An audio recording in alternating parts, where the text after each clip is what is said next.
Yeah, absolutely. And another question to you, Ben, before I ask Lee a couple. I think it's fair to say that recruitment has probably been one of the biggest letdowns for us as Hibs fans over the past, I would say, maybe 2 or 3 windows at least. And I think the biggest problem that potentially a lot of fans had was sort of the heavily reliant nature of bringing in some younger players, whereas I think it's been evident to me and a lot of fans for years that we've needed more experienced heads, and it's great having David Marshall, Aidan McGeady, and you can add Mikey Devlin to that list, but I think it's still a bit evident to me that we still need more first team quality ready players as opposed to more, you could say, project signing. So how do you think that the club are going to get that right in coming windows? Well, I think we're starting to address it, and that's where it kind of merges into Lee. I don't want to talk too much about football because I'm not the football guy here, but absolutely. But no, I think you're absolutely right. I think it's a fair criticism.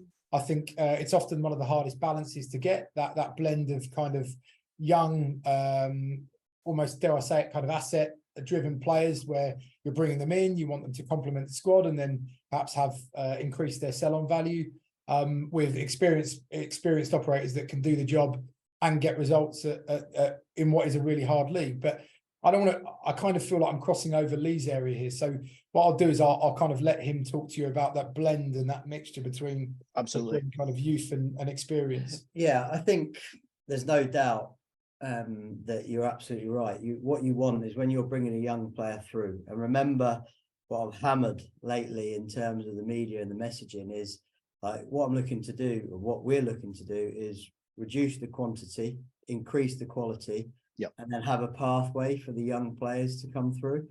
And that's why the last week was a lovely week, because we managed to implement all of that medium to long-term plan in the short term and gain success, if you like, in 7 points over 3 games.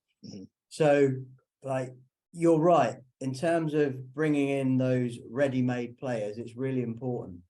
But every signing has context. When I came into the club, we had 7 injuries, and we needed to add a little bit of depth. So at that point, potentially we signed maybe 1 or 2 too many foreign players. Are we well set enough to be able to look after these foreign players so that they're ready to hit the ground running? I'd like to probably credit Ellie Ewan, for example, as a good example of that over the last sort of month or so, how he's really come to the fore. But that's how long it's taken him to settle, both on and off the pitch, and obviously implement on the pitch the work that we've been doing in training. So kudos to him really on that one. So I agree, and I'm very, very positive about what we can do in the future. We've got a fair amount of headroom moving into the summer window as well, and I believe we can be really, really competitive in these last 8 games moving into the split. So we're actually, as it stands, in terms of the form table, 3rd in 5 games and 4th over 10 games. I think maybe some people are a bit surprised at that. So what I am proud of is how we've worked through a really, really difficult patch. That was challenging for all of us.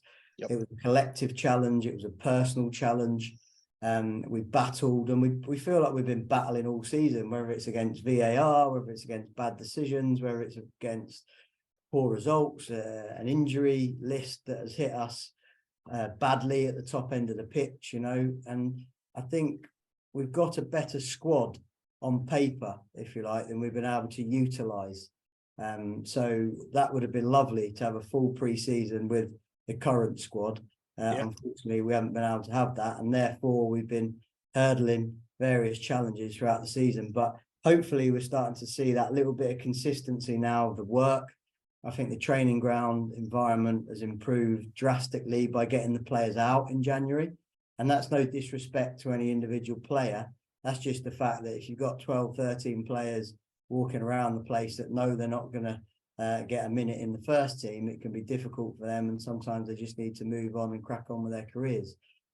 So we've started to be strong and decisive, which we need to be, on that implementation of increasing the quality, reducing the quantity, and then bringing the young players through and creating that pathway. And that's what I'm excited about. day one, when I came in, I thought it would have been an easier job than it's turned out to be. I've lost no enthusiasm at all for the potential and where I see us going. Apologise certainly for the poor runner result, but I do think there was some mitigating circumstances, and then some elements where we've got to hold our hands up and say it just wasn't good enough. But I do like the fact that in the stadium, in the away games, the fans have been fully behind the boys, behind us for those 90 minutes, and we really appreciate that, and forever will. Yeah, absolutely.